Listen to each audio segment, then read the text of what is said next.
अनंत कोटि ब्रह्मांड नायक योगीराज प्रभुम श्री सच्चिदानंद सद्गुरु साईनाथ महाराज की जय। साईं सच्चरित्र के अध्याय 8 को भक्तों आज हम पढ़ेंगे और इससे ज्ञान प्राप्त करेंगे। मानव जन्म का महत्व, श्री साईं की भिक्षावृत्ति, बाईजाबाई की सेवा, श्री साईं बाबा का शयन कक्ष, खुशहाल चंद का प्रेम। जैसा कि गत अध्याय में कहा गया है कि अब श्री हेमांड पंत मानव जन्म की महत्वता को विस्तृत रूप से समझाते हैं। श्री साईं बाबा किस प्रकार भिक्षा उपार्जन करते थे और बाईजाबाई उनकी किस प्रकार सेवा शुश्रूषा करती थी। वे मस्जिद में तात्या कोटे और महालसा पति के साथ किस प्रकार यशन करते तथा खुशहाल चंद पर उनका कैसा स्नेह था, इसका आगे वर्णन किया गया है। मानव जन्म का महत्व।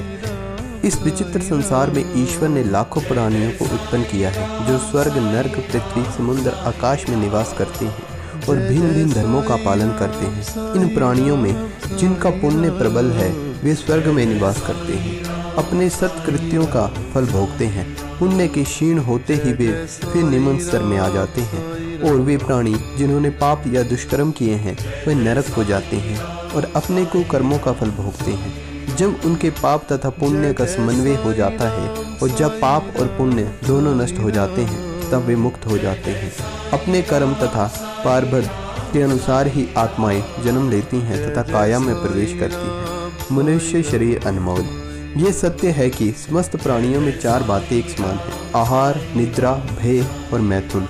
मानव प्राणी को ज्ञान एक विशेष देन है, जिसकी सहायता से वे ईश्वर दर्शन कर सकता है, जो अन्य किसी योनि में संभव नहीं है। यही कारण है कि देवता भी मानव योनि से ईर्ष्या करते हैं और पृथ्वी पर मानव जन्म धारण करने हेतु सदैव लालायित रहते हैं, जिससे उन्हें अंत में मुक्ति प्राप्त हो। किसी किसी का ऐसा भी मत है कि मानव शरीर अति दोषयुक्त है। ये कर्मी, मज्जा तथा कफ से परिपूर्ण, क्षण भंगुर, रोगग्रस्त तथा नश्वर है। इसमें कोई भी संदेह नहीं है कि यह कथन असंत सत्य है, परंतु इतना दोषपूर्ण होते हुए भी मानव शरीर का मूल्य अधिक है, क्योंकि ज्ञान की प्राप्ति केवल इसी योनि में संभव है। मानव शरीर प्राप्त होने पर ही तो ज्ञान ज्ञात होता है कि यह शरीर नश्वर तथा विश्व परिवर्तनशील है, और इस प्रकार धारण कर इंद्रियां जन्य विषयों को तिलांजलि देकर तथा सत असत का विवेक कर ईश्वर साक्षात्कार किया जाता है। इसीलिए यदि हम शरीर को तुच्छ तथा अपवित्र समझकर उसकी उपेक्षा करें, तो हम ईश्वर के अवसर से वंचित रह जाएंगे। यदि हम उसे मूल्यवान समझकर उसका मोह करेंगे, तो हम इंद्रियों सुखों की ओर प्रवृत्त हो जाएंगे और तब हमारा पतन भी सुनिश्चित होगा। इसलिए उचित मार्ग इसका अवलंबन करना चाहिए। यह है कि न तो देह की उपेक्षा करो, न ही उसमें आसक्ति रखो। केवल इतना ही ध्यान रहे कि किसी घुड़सवार का अपने यात्रा में अपने घोड़े पर तब तक मोह रहता है जब तक वे अपने निर्देशित स्थान तक पहुँच कर लौट न आए। इसलिए ईश्वर दर्शन तथा आत्मा साक्षात्कार के निमित्त शरीर को सदा ही लगाए रखना चाहिए, जो जीवन का मुख्य ध्येय है। ऐसा कहा जाता है कि अनेक प्राणियों की उत्पत्ति करने के पश्चात भी ईश्वर को संतोष नहीं हुआ, और यही कारण है कि कोई भी प्राणी उसकी लौकिक रचना और सृष्टि को समझने में समर्थ न हो सका, और इसी कारण उसने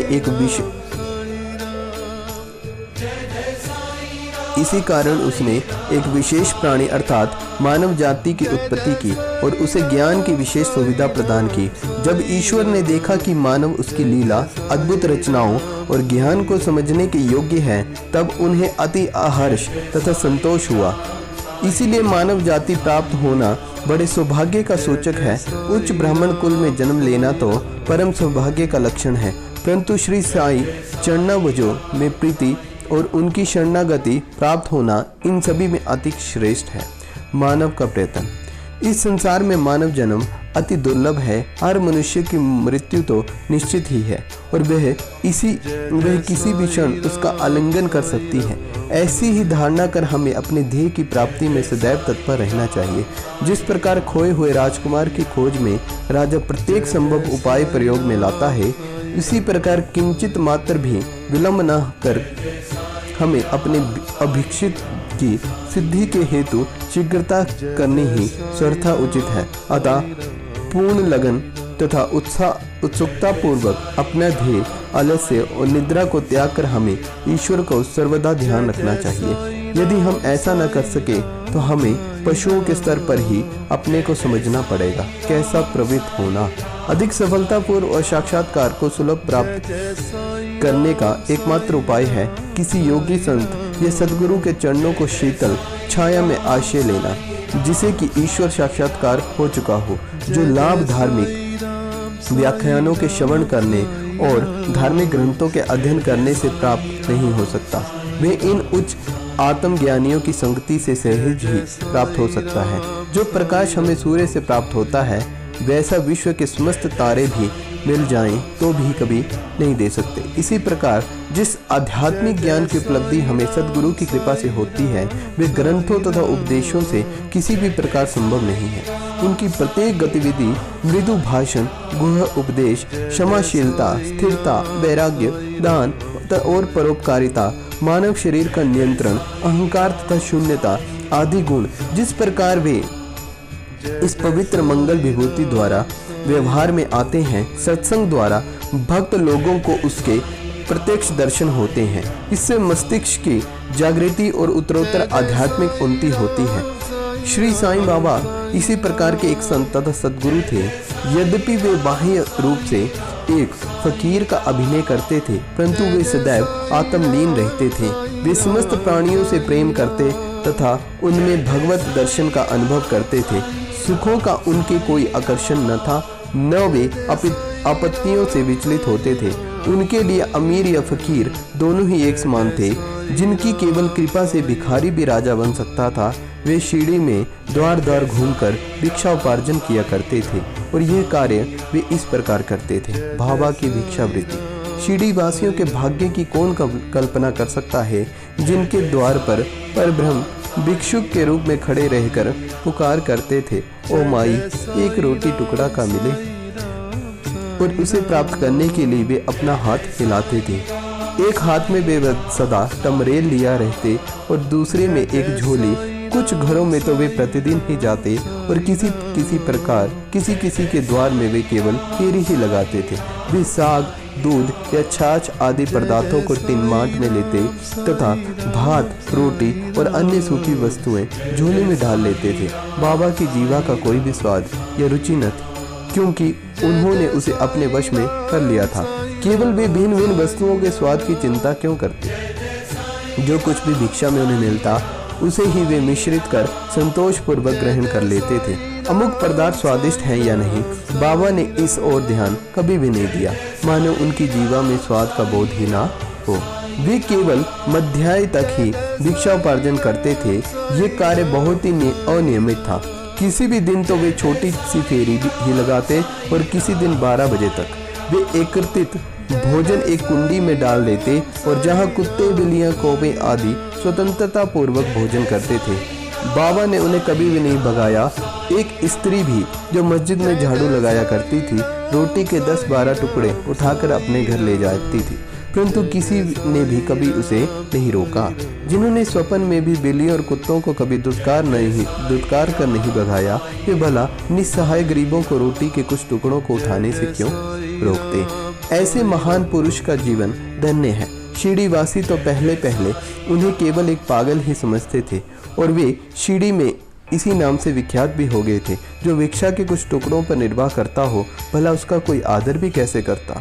परंतु ये तो उदार हृदय, त्यागी तथा धर्मात्मा थे। यद्यपि वे बाहर से चंचल और अशांत प्रतीत होते थे, परंतु अंतकरण में से दृढ़ और गंभीर थे। उनका मार्ग गहन तथा गूढ़ था।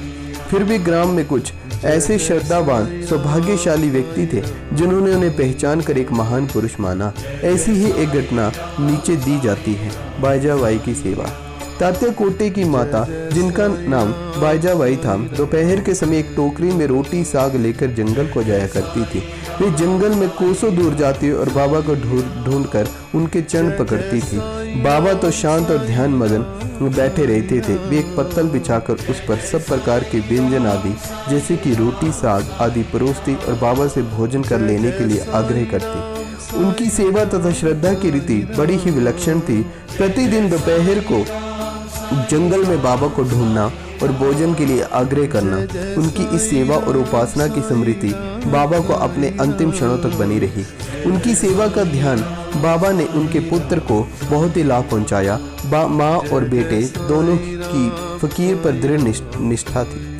उन्होंने बाबा को सदैव ईश्वर के समान पूजा और बाबा उनसे कभी कभी कहा भी करते थे कि फकीरी ही सच्ची अमीरी है, उसका कोई अंत नहीं। जिसे अमीरी के नाम से पुकारा जाता है वे शीघ्र ही लुप्त हो जाने वाली है। कुछ वर्षों के बाद बाबा ने जंगल में विचरना त्याग दिया और वे गांव में ही रहने और मस्जिद में ही भोजन करने लगे। इस कारण बाईजाबाई को भी उन्हें जंगल में ढूंढने के कष्ट से छुटकारा मिल गया। अब देखेंगे हम तीनों का शयन कक्ष। वे संत पुरुष धन्य हैं जिनके हृदय में भगवान वासुदेव सदैव वास करते हैं। वे भक्त भी भाग्यशाली हैं जिन्हें उनका सानिध्य प्राप्त हुआ है। ऐसे ही दो भक्त भाग्यशाली थे, तात्या कोटे पाटिल और भक्त महालसापति। दोनों ने बाबा के सानिध्य का सदैव पूर्ण लाभ उठाया। बाबा दोनों पर एक समान प्रेम रखते थे। वे तीनों महानुभाव मस्जिद में अपने सिर पूर्व, पश्चिम तथा उत्तर की ओर करते और केंद्र में एक दूसरे के पैरों से पैर मिलाकर शयन किया करते थे। बिस्तर में लेटे लेटे ही आधी रात्रि तक प्रेम पूर्वक वार्तालाप तथा इधर उधर के चर्चाएं किया करते थे। यद्यपि किसी को भी निद्रा आने लगती तो दूसरे उसे जगा देते थे। यदि तात्या खराटे लेने लगते तो बाबा शीघ्र ही उठकर उसे हिलाते और सिर पकड़कर जोर से दबाते थे। यदि कहीं वह मालसापति हुए तो भी उन्हें भी अपनी ओर खींचते थे और पैरों पर धक्का देकर पीठ थपथपाते थे। इस प्रकार तात्या ने 14 वर्षों तक अपने माता पिता को गृह पर ही छोड़कर बाबा के प्रेमवश मस्जिद में ही निवास किया। कैसे सुहावने दिन थे वे, उनकी क्या कभी विस्मृति हो सकती है? उस प्रेम का क्या कहना, बाबा की कृपा का मूल्य कैसे आंका जा सकता है? पिता की मृत्यु होने के पश्चात तात्या पर घर बार की जिम्मेदारी आ पड़ी, इसीलिए वे अपने घर जाकर रहने लगे। अब देखेंगे हम राहता निवासी खुशहाल चंद। शिरडी के गणपत तात्या कोटे को बाबा बहुत ही चाहते थे। वे राहता के मारवाड़ी सेठ श्री चंद्रभान को भी बहुत प्यार करते थे। सेठ जी का देहांत होने के उपरांत बाबा उसके भतीजे खुशहाल चंद को भी अधिक प्रेम करते थे। वे उनके कल्याण की दिन रात फिक्र किया करते थे, कभी बैलगाड़ी में तो कभी टांगे में।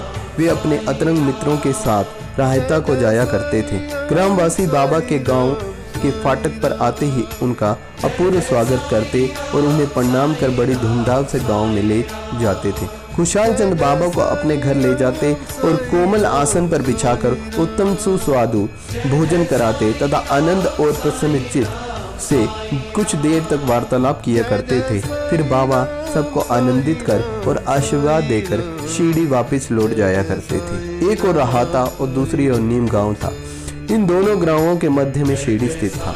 बाबा अपने जीवन काल में कभी भी इन सीमाओं के पार नहीं गए। उन्होंने कभी रेलगाड़ी न देखी, न कभी उनमें प्रवास ही किया, परंतु फिर भी उन्हें सब गाड़ियों के आवागमन का समय ठीक ठीक ज्ञात था। जो भक्तगण बाबा से लौटने की अनुमति मांगते और आदेशानुकूल चलते वे कुशल पूर्वक घर पहुंच जाते थे, परंतु इसके विपरीत जो अवज्ञा करते उन्हें दुर्भाग्य तथा दुर्घटनाओं का सामना करना पड़ता था। इस विषय से संबंधित घटनाओं तथा अन्य विषयों का अगले अध्याय में विस्तार पूर्वक वर्णन किया जाएगा। विशेष इस अध्याय के नीचे दी हुई टिप्पणी बाबा के खुशहाल चंद पर प्रेम के संबंध में है। किसी प्रकार उन्होंने काका साहब दीक्षित को राहता जाकर खुशहाल चंद को लाने को कहा। उसी दोपहर को खुशहाल चंद से स्वप्न में शिरडी आने को कहा। इसका उल्लेख यहाँ नहीं किया गया है क्योंकि इसका वर्णन सच्चरित्र के अध्याय में किया जाएगा। भक्तों, साईं कृपा से हमने इस अध्याय को भी भक्ति पूर्वक संपूर्ण कर लिया है। बोलो श्री सच्चिदानंद सद्गुरु साईनाथ महाराज की जय।